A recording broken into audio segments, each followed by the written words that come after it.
Hello everyone, welcome back to Trekkie. I just wrapped up my first playthrough of Star Trek Resurgence. If you have been following me, you saw that I just got the game physically and played it for the first time over the weekend. I actually was not intending to play through it so quickly, but I was completely engrossed in the story, and at the end of every chapter, I just wanted to keep going, so I've already played through my entire first playthrough, a little over 10 hours. And I'll explain later what I mean by first playthrough. I just want to give you my general impressions of the game and not spoil anything, because I will come out and say right now, if you are a Star Trek fan and you play video games at all, you have access to a PC or Xbox or PS4 or PS5, go get this game. It's great. I will try not to spoil much of the story because I want you to go and experience it for yourself. Just give you my general impressions. The premise of the game is it's an adventure game based mostly on choice with a few more action sequences. You take direct control of two characters, Commander Jar Rydek, who is newly appointed to the USS Resolute, which is a Centaur-class ship which has recently undergone a massive repair and retrofit after an accident that led to the death of their original first officer. And you also spend time directly controlling Petty Officer Carter Diaz, who works primarily in engineering. And you join them on this maiden voyage of the newly repaired and retrofit Resolute, as they are sent to rendezvous with the Federation ambassador and bring him to negotiations, as there has been a rebellion and civil unrest and large-scale issues between two alien civilizations that are on the brink of war, and we have some relations from them in the past through dilithium trade, and that's where things get started, and slowly things unravel and you realize there's something much bigger going on, and a lot of mysteries. The whole thing plays out like a very long or multi-part episode of real 90s to early 2000s kind of Rick Berman era Star Trek. That's what this feels like. This feels like a TNG, really, game, just obviously not based on the Enterprise, and takes place very soon after the events of Nemesis. And we have a few cameos from some familiar characters briefly. It's largely, though, based on a lot of original characters on board the Resolute, and they all provide their fascinating perspectives and differing perspectives to the story, which I really appreciated. Having the two main characters be one, the first officer, and the other one, a petty officer, seeing that command level and lower decks experience of the same story, going back and forth between them and how those interweave, worked really well with the narrative and worked with the general gameplay mechanic. We'll get to some of the more action stuff later on, but for the most part, the majority of the gameplay is based on dialogue choices and how they affect the flow of the story, and most importantly, your relationships with different characters. You can actually see, after each dialogue choice, how your relationship to each individual character can change, positively or negatively, and the complexity that felt natural to where sometimes the decision that you would make would have some people become more friendly with you or more respectful of your position, or other people would be annoyed. I really ticked off my captain a lot with a lot of my choices. I was a little defiant. But it's great to see how naturally and realistically all these webs of relationships change, and the dynamic between the characters, and seeing it from two different perspectives. From one of my favorite pairings, the two best buds and their adventures, to Commander Rydek and her trying to navigate being the new kid in town on a ship that just went through something very traumatic, and not being at first very welcome, and navigating those relationships and balancing what she feels is right versus what's going on with her relationship with the captain, and working with different crew members in her position very directly as first officer.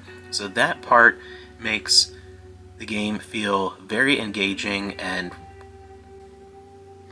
made me truly care about the decisions that I made, because it felt like it genuinely affected how different characters would relate to me. And at times, of course, the decisions you make lead to decisions regarding who lives and dies, and you get different playthroughs of the story. And so I want to play this game again. I want to go back and make radically different decisions, go against the grain of what my initial reaction would be, and make the choices I would not naturally make, just to see how things turn out differently throughout the course of the game. So from the perspective of characters and choice and the general narrative, I thought it was fantastic, and it ties in the mystery that you get involved in, ties into a TNG episode, a very early TNG episode, The Last Outpost, in a way that I thought was fascinating and worked, and something that I didn't think we would see something like the Guardian of the Takan Empire in that early TNG episode, that storyline revisited throughout the course of a game like this, and it works fantastically. I think it was interwoven and in a way that made a lot of sense and didn't feel like a little weird nostalgia grab. It just felt like adding more depth to something that wasn't really re-examined or explored more. That's something that already exists in the Star Trek lore. So from that story and character perspective, fantastic. And the other thing that makes it even more interesting is that there is enough real hands-on and kind of action and control-based gameplay as well, not just the narrative choices. When you are sent to do a repair job or to transport someone through an ion storm, you are physically maneuvering things and using the controls in a way that feels very true to a representation in gameplay form, true to how it would work on an actual ship, in a way that feels fun but not overly complicated and just feels right and worked.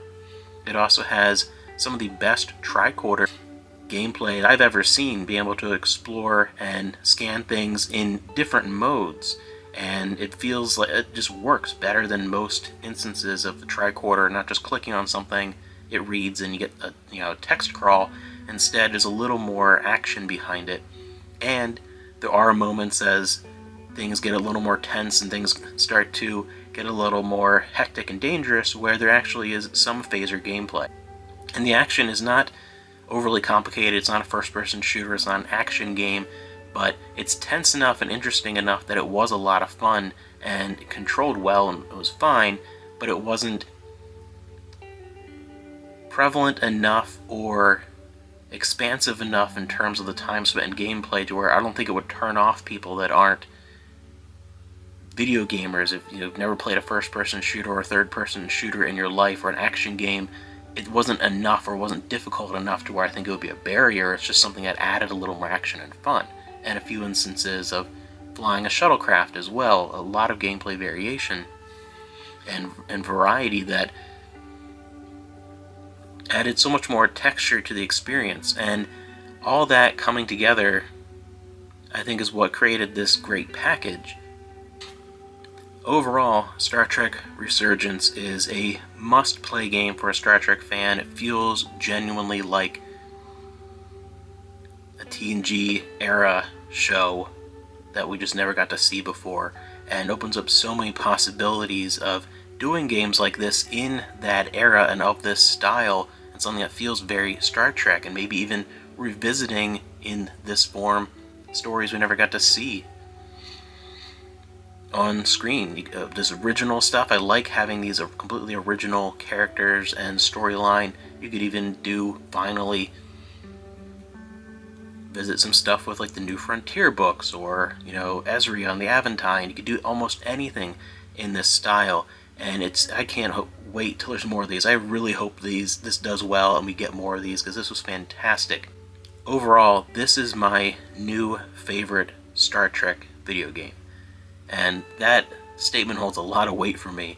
My entire life grew up playing Star Trek video games from my DOS computer and the NES up till now, and I've always loved my Star Trek video games because I love Star Trek, but very few of them have made it onto my list of like favorite just video games in general of all time. I actually did a video almost 6 years ago on my main channel a long time ago about my favorite games of all time. There wasn't a whole lot of Star Trek because they always felt good for what they were, but there was never quite as much of a balance as I found here, and this was almost my ideal Star Trek game. A lot of the best games of the past, the ones that I really enjoyed, games like A Final Unity or Judgment Rights or 25th Anniversary or Hidden Evil, which I always feel like no one ever played that one. A lot of those more point-and-click adventure story-based games I felt got the tone of Star Trek and the things that I like in Star Trek, the exploration and the storylines and the narrative choices more so than the action. They perfected that, but then were lacking in, I think, some of the more action elements that I do still want a little bit of in a video game. They always felt a little lacking in that area, even though they mastered one area. And then you had games like Star Trek Voyager Elite Force and then Elite Force 2, which to me those are still the pinnacle of Star Trek action games, but they're first-person shooters at heart. They really feel like they got across like a lost episode of Voyager and the first Elite Force. It feels great, but I wanted a little more exploration and narrative choice and a little less gun, gameplay. So there's that balance there. And then there's, of course, a lot of the more RTS games and this, flight sim type stuff. And that's great, but to me, again, Star Trek, I want a game that has sort of all the elements of Star Trek together, and that's hard to find. This is the closest that really captured that for me. You have games like Deep Space Nine Harbinger, where the first disc of that is my favorite Star Trek video game experience ever, exploring Deep Space Nine. Narratively, it feels like an episode from the early seasons. It's great, but then it falls apart later on when it tries to get some of the more action puzzly elements in the second disc. So for me, I've always enjoyed my experiences with Star Trek video games, but this is the first one where it felt much more like a complete package. Like I got all the different elements of Star Trek right, rather than being a perfect example of one element but feeling lacking in another, which has more that balance. To me, I feel like the perfect Star Trek video game, just for my personal taste, would be something with this same gameplay style and narrative structure, but instead of one long focused story or adventure, which I understand why, obviously that's what this is, something like exactly like this, but instead of one 10-hour story, maybe multiple 2-3 hour stories that you can travel around and kind of do at will and have more downtime to explore the ship and experience more of the day in the life type elements. That would be like my dream Star Trek game, but for now this is the closest to that I've ever experienced. So all the way from my old DOS favorites as a kid, playing on the old Power Mac and PC down in the basement, all the way till today with modern video games, this is my favorite Star Trek video game. I think it's fantastic. There were a few, because it is a smaller studio, Dramatic Labs, and it's very new, a lot of former members of Telltale Games. There are, if it's not a big AAA budget games, you have to know that going in. There were a few graphical glitches or audio glitches here or there, but very minimal, and from what I've read, it's definitely improved over the original digital-only Epic Game Store like PC release. So performance-wise, it's fine. You just have to know going in that it's not a big AAA release, and I don't really need that from this. It's not really about that. So yeah, go check out this game. It's brilliant. I really hope I sold you on this because I really want it to sell well. I have it on the PS4, and I think we're also going to buy it on the PS5 copy because you want to support it, and this is a game I'll play multiple times, and I really want to see more in this style because It was an incredible experience and just great characters I want to revisit, or even a brand, new characters, new cast, never know, but there's limitless possibilities in repetition of this nearly perfected formula for what genuinely makes a game feel like a Star Trek episode, feel like a Star Trek game, and not just a clone of other games with a Star Trek skin. This really, I think, sells the core of what makes Star Trek work on the television screen in gameplay form. This was great. I loved it.